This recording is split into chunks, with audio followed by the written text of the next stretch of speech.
श्री शिवाय नमस्तुभ्यम, हर हर महादेव। दोस्तों, पूज्य गुरुजी ने अभी अपनी कल की शिव महापुराण की कथा में गुरुवार के दिन किया जाने वाला तुलसी की सूखी लकड़ी का एक ऐसा विशेष उपाय बताया है जो उन्होंने आज तक अपनी किसी भी कथा में नहीं बताया। पूज्य गुरुजी ने कहा कि जब आपके हाथ तंग चल रहे हो, जब रुपए पैसे कहीं से प्राप्त ही ना हो पा रहे हो, को जीवन में चारों तरफ से सिर्फ और सिर्फ परेशानियां आ गई हो, उनसे बाहर निकलने का कोई रास्ता ना दिखाई दे रहा हो, तो 1 नवंबर 2025 गुरुवार के दिन कर लेना तुलसी की सूखी लकड़ी वाला यह उपाय होगी। हर मनोकामना पूरी मिलेगी, सभी दोषों से मुक्ति, इतना धन आएगा कि संभाले नहीं संभलेगा। माता लक्ष्मी जी और महादेव जी के आशीर्वाद से पूरे साल धन बरसता रहेगा। दोस्तों, जैसा कि आप सभी लोग जानते हैं कि 1 नवंबर 2025 मार्गशीर्ष महीने में पड़ने वाली प्रतिपदा तिथि है और मार्गशीर्ष महीने की गुरुवार है, और हमारे हिंदू धर्म में इसका बहुत ही बड़ा और विशेष महत्व होता है। पूज्य गुरुजी ने कहा है कि अगर कभी भी मौका लग जाए और मार्गशीर्ष महीने का गुरुवार एक मरबाना जार कर जा रहे हैं और मार्गशीर्ष महीने का गुरुवार है कर जा रहे हैं, मार्गशीर्ष महीने का प्रतिपदा तिथि के दिन, तो आप लोगों को सिर्फ और सिर्फ तुलसी की सूखी लकड़ी वाला उपाय तो अवश्य ही करना चाहिए। इन दोनों का संयोग बहुत ही कम आता है। इसी के साथ में गुरुजी ने अपनी शिव पुराण कथा में बताया है कि इस दिन आपको तुलसी की सूखी लकड़ी वाला उपाय तो आपको अवश्य ही करना चाहिए, क्योंकि ऐसा दिन पूरे साल में सिर्फ एक ही बार आता है। और दोस्तों, आप सभी लोग जानते हो कि गुरुवार का अगर सबसे बड़ा कोई उपाय है तो वह तुलसी की सूखी लकड़ी वाला उपाय है। तो दोस्तों, गुरुवार के दिन आप लोगों को इस तुलसी की सूखी लकड़ी वाला उपाय को जरूर करना है। बहुत सारे लोग होंगे जिन लोगों ने इस उपाय को ना किया हो, मतलब पूरा साल निकल गया, उन्होंने किसी भी दिन इस तुलसी की सूखी लकड़ी वाला उपाय को ना किया हो। पर दोस्तों, आपके पास एक आखिरी मौका बचा हुआ है, जो कि 1 नवंबर गुरुवार प्रतिपदा तिथि के दिन है। इस दिन आप लोगों को इस वाले उपाय को जरूर कर लेना है। भले ही आपने पूरे महीने भर इस उपाय को ना किया हो, पर अगर आपने इस मार्गशीर्ष महीने के गुरुवार के दिन अगर इस वाले उपाय को कर लिया, तो आपको इस उपाय को करने का वह फल मिलेगा जिसकी आपने कभी कल्पना भी नहीं करी होगी। इसीलिए आप लोग इस वाले उपाय को एक बार जरूर कर लेना है, ताकि आप लोगों के हाथ से यह मौका ना जा सके और आपको इस उपाय को करने का फल मिलेगा, पर आपको बड़ा जी का फल का आपके साथ पड़ जा सके। दोस्तों, ये उपाय पंडित जी ने अपनी अभी की ही श्री शिव महापुराण की कथा में बताया है जी। इस उपाय को आज हम आपको बहुत अच्छे से समझाने वाले हैं। इस वीडियो को देखने के बाद इस उपाय को समझने के लिए आपको कोई और वीडियो को देखने की जरूरत नहीं पड़ेगी। तो चलिए दोस्तों, उपाय को शुरू करते हैं। देखिए, यह इस मार्गशीर्ष महीने के गुरुवार प्रतिपदा तिथि के दिन ये इतना खास होता है, इतना महत्वपूर्ण होता है। देखा गया है कभी कभी बड़े बड़े पूजा पाठ अनुष्ठान से जो मनोकामना पूर्ण नहीं होते, वहां मार्गशीर्ष महीने की गुरुवार प्रतिपदा तिथि के दिन एक छोटे से उपाय करने से ही आपकी मनोकामना पूर्ण हो जाती है। और बहुत सारे लोगों ने इस उपाय को किया भी है और उनको इस उपाय को करने का फल भी जरूर मिला है। अगर आप लोग भी इस उपाय को करना चाहते हैं तो आप इस उपाय को पहले अच्छे से समझ लेना, सुन लेना, उसके बाद करना। आपको इस उपाय का फल जरूर मिलेगा। और इस उपाय को कर लेने से आपके घर में चाहे किसी भी प्रकार की दुख और समस्या क्यों ना चल रही हो, आपको उसका कारण भी नहीं पता है कि भाई यह समस्या किस कारण से चल रही है, उसका कुछ भी कारण हो सकता है।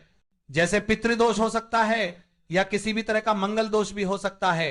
तो इस दिन आप लोगों को यह वाला उपाय कर लेना है।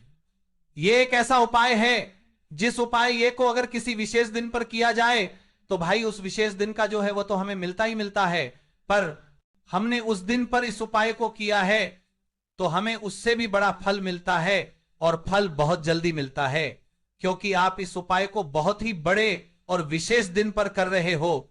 तो चलिए अब उपाय के बारे में बात करते हैं, लेकिन उससे पहले आप लोगों को यह जानना आवश्यक है कि आखिर यह उपाय किस समय करना है, किसको करना है और कैसे करना है।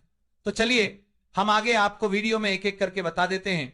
लेकिन उससे पहले अगर आप लोग हमारे चैनल पर पहली बार आए हैं या फिर मेरी आवाज आज पहली बार सुन रहे हैं, हमारे चैनल को सब्सक्राइब जरूर कर लेना और इस वीडियो को लाइक करके कमेंट बॉक्स में श्री शिवाय नमस्तुभय, ओम नमः शिवाय जरूर टाइप कर देना, क्योंकि उपाय की सफलता व्यक्ति की बाहरी क्रिया से नहीं, उसकी आंतरिक भावना से तय होती है। जब मन सच्चा होता है तब तुलसी की एक सूखी लकड़ी भी वरदान बन जाती है, और जब भाव पवित्र होता है तो हल्दी की एक चुटकी भी धन वर्षा का कारण बनती है। यही इन उपायों की सच्ची शक्ति है। कभी कभी जीवन में सब कुछ होते हुए भी लगता है जैसे किस्मत साथ नहीं दे रही। मेहनत बहुत करते हैं लेकिन फल नहीं मिलता। प्रयास करते करते थक जाते हैं मगर सफलता दूर से ही मुस्कुरा कर निकल जाती है। ऐसे समय में इंसान का भाग्य तभी साथ देता है जब उसका गुरु ग्रह मजबूत होता है, और गुरु ग्रह को मजबूत करने का सबसे श्रेष्ठ उपाय होता है भगवान शिव और माता अशोक सुंदरी की कृपा प्राप्त करना। इसी प्राप्त करना पर बाधा उद्देश्य से पूज्य गुरुदेव ने एक बहुत ही प्रभावशाली और पवित्र उपाय बताया था, जिसे पीले चावल और बेलपत्र का उपाय कहा जाता है। यह उपाय न केवल भाग्य को जागृत करता है बल्कि व्यक्ति के जीवन से अंधकार को भी मिटा देता है। इस उपाय को करने के लिए सबसे पहले अपने मन को शांत करिए। सुबह स्नान करके स्वच्छ और पीले या हल्के रंग के वस्त्र पहनिए। उसके बाद एक छोटी सी थाली लीजिए और उसमें चावल के 14 दाने रखिए। ये चावल साबुत होने चाहिए, टूटे हुए नहीं। अब इन चावलों को पीला बनाना है, लेकिन किसी रंग या हल्दी से नहीं बल्कि शुद्ध पीले चंदन से। पीला चंदन लें और उसे थोड़ा सा पानी मिलाकर उन 14 चावलों पर हल्के हाथ से फेरें ताकि वे चंदन से रंग जाएं। इस समय मन में एक ही प्रार्थना करें, हे गुरु बृहस्पति, मेरे जीवन के अंधकार को दूर कर दीजिए और मुझे ज्ञान, बुद्धि और सफलता का आशीर्वाद दीजिए। अब एक बेलपत्र लीजिए जो 3 पत्तियों वाला हो, एकदम ताजा और बिना फटा हुआ। यह बेलपत्र भगवान शिव को बहुत प्रिय है। साथ ही एक तांबे के पात्र में स्वच्छ जल भर लीजिए। इन तीनों चीजों को, पीले चावल, बेलपत्र और जल, एक साथ लेकर शिव मंदिर जाएं। जब आप मंदिर पहुंचे तो सबसे पहले माता अशोक सुंदरी का स्मरण करें, क्योंकि वही बृहस्पति ग्रह की अधिष्ठात्री देवी मानी जाती हैं। माता को मन ही मन प्रणाम करें और उनसे कहें, माता, मुझे मेरे कर्मों का सच्चा फल दीजिए, मेरे भीतर से भ्रम और भय को दूर कर दीजिए। अब भगवान शिव के सामने खड़े होकर वह बेलपत्र उनके शिवलिंग पर अर्पित करें। ध्यान रखें कि बेलपत्र का डंठल जलाधारी की ओर होना चाहिए। ऐसा करने से आपका संकल्प सीधे महादेव तक पहुंचता है। जब आप बेलपत्र चढ़ाएं तो धीमे स्वर में बोलें, कुंदकेश्वर महादेवाय नमः। यह नाम स्वयं बृहस्पति स्वरूप महादेव का है जो आपके गुरु ग्रह को जागृत करता है। बेलपत्र चढ़ाने के बाद अब अपने साथ लाए पीले चावल शिवलिंग पर अर्पित करें। जब चावल अर्पित करें तो महादेव का यह नाम लीजिए, बृहस्पतिश्वर महादेवाय नमः। यह नाम उच्चारित करते समय आपकी हर असफलता, हर रुकावट महादेव के चरणों में समर्पित हो जाती है। जब यह सब पूर्ण हो जाए तब तांबे के पात्र में रखा हुआ जल शिवलिंग पर बहुत धीरे धीरे चढ़ाएं। ऐसा लगे जैसे आपके हाथों से आपके सारे दुहक धीरे धीरे पिघलते हुए भगवान शिव के चरणों में बह रहे हैं। जल चढ़ाते समय यह मंत्र बोलिए, पारका नमः शिवाय या पारका श्री शिवाय नमस्तुभ्यम। यह मंत्र उतना ही बार बोलिए जितनी बार आपका मन चाहे। आप महसूस करेंगे कि हर बार उच्चारण के साथ आपके भीतर से एक बोझ कम हो रहा है। यह उपाय केवल गुरुवार के दिन किया जाता है, लेकिन अगर आप चाहें तो चैत्र नवरात्रि के किसी शुभ दिन भी कर सकते हैं। यह उपाय बहुत सरल है लेकिन इसका फल बहुत गहरा है। जो व्यक्ति श्रद्धा और सच्चे मन से इस उपाय को करता है उसके जीवन में धीरे धीरे स्थिरता आने लगती है। उसकी वाणी में मधुरता, विचारों में स्पष्टता और निर्णयों में आत्मविश्वास बढ़ता है। गुरु ग्रह के प्रभाव से उसे सही अवसर मिलने लगते हैं और जिन कार्यों में वह बार बार असफल होता था वहां अब सफलता उसका इंतजार करने लगती है। महत्वपूर्ण यह है कि इस उपाय में हल्दी का प्रयोग नहीं करना चाहिए। चावल को केवल पीले चंदन से ही रंगना है, क्योंकि चंदन शांति और ज्ञान का प्रतीक है जबकि हल्दी धन का प्रतीक है। यहां उद्देश्य धन नहीं बल्कि बुद्धि और स्थिरता का आशीर्वाद प्राप्त करना है। इसीलिए पूज्य गुरुदेव कहते हैं कि जब आप चावल में पीला चंदन लगाते हैं तो आप अपने जीवन के अशांति भरे विचारों को ज्ञान के रंग में रंग देते हैं। जो व्यक्ति यह उपाय प्रदोष काल में करता है यानी जब दिन और रात का संगम होता है उसे और भी अधिक फल प्राप्त होता है, क्योंकि उस समय महादेव स्वयं अपने भक्तों की प्रार्थना सुनते हैं। उस समय जब आप जल चढ़ाते हैं तो वातावरण में एक अद्भुत कंपन उत्पन्न होता है। ऐसा लगता है जैसे आपके जीवन की सारी बंद राहें एक एक करके खुल रही हूं। यह उपाय किसी जादू की तरह काम नहीं करता, यह तो आपके भीतर छिपे हुए भाग्य को जगाता है। जो व्यक्ति इसे सच्चे मन से करता है उसके जीवन में केवल धन या सफलता नहीं आती, बल्कि संतुलन आता है। उसकी वाणी में प्रभाव आता है और उसके भीतर जो अंधकार है वो धीरे धीरे मिट जाता है। यही गुरु बृहस्पति की कृपा होती है। इसलिए गुरुवार का यह छोटा सा उपाय किसी वरदान से कम नहीं। ये आपके जीवन में धन भी लाता है, स्थिरता भी देता है और आपको आत्मिक रूप से मजबूत भी बनाता है। एक बार सच्चे मन से इसे करके देखिए, आप महसूस करेंगे कि सचमुच जब आस्था जागती है तब रास्ते खुद ब खुद बन जाते हैं। दोस्तों, आप ये उपाय करके देखिए, आपको 100% लाभ मिलेगा और आपके जीवन में जो दुख दर्द परेशानी आ रही थी वह समाप्त हो जाएगी। गुरुवार का दिन जब भी आता है वह दिन अपने आप में बहुत ही शुभ और दिव्य होता है, क्योंकि यह दिन बृहस्पति देव और श्री हरि विष्णु को समर्पित होता है। और अगर यह दिन मार्गशीर्ष मास के भीतर पड़े तो इसका प्रभाव 100 गुना बढ़ जाता है। इस दिन तुलसी की सूखी लकड़ी से किया गया एक छोटा सा उपाय व्यक्ति के जीवन की दिशा ही बदल देता है।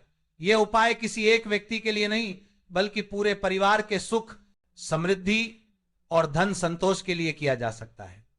अगर घर की बड़ी माताएं या बहनें हैं तो उनमें से कोई एक यह उपाय करे तो पूरे घर का कल्याण होता है। लेकिन अगर किसी के जीवन में व्यक्तिगत परेशानियां हैं, कोई अपनी मनोकामना पूरी करना चाहता है या अपने लिए शांति और धन की स्थिरता चाहता है, तो वह स्वयं भी इस उपाय को कर सकता है। इसमें किसी प्रकार की रोक नहीं है। इस उपाय को करने का समय बहुत महत्वपूर्ण माना गया है। सुबह का समय सबसे शुभ होता है, इसलिए अगर संभव हो तो सूर्योदय के बाद और दोपहर से पहले यानी लगभग 10 या 11 बजे तक यह उपाय कर लेना चाहिए। लेकिन अगर किसी कारणवश सुबह समय न मिले तो शाम के समय प्रदोष काल में किया जा सकता है। प्रदोष काल का समय शाम के 6 बजे से लेकर रात के 8 बजे तक माना जाता है। दोनों समय में प्रभाव रहता है। बस मन, श्रद्धा और विश्वास से भरा होना चाहिए। अब उपाय को शुरू करने से पहले तुलसी जी के पौधे के पास थोड़ा शांत बैठ जाइए। अगर आपके घर में तुलसी का पौधा सूख गया है तो चिंता मत कीजिए, वही सूखा पौधा आज आपके भाग्य को बदलने वाला है। उस सूखे पौधे की 7 छोटी छोटी टहनियां लीजिए। 7 संख्या बहुत पवित्र मानी जाती है। यह सप्ताह के 7 ग्रहों और 7 लोकों का प्रतीक है।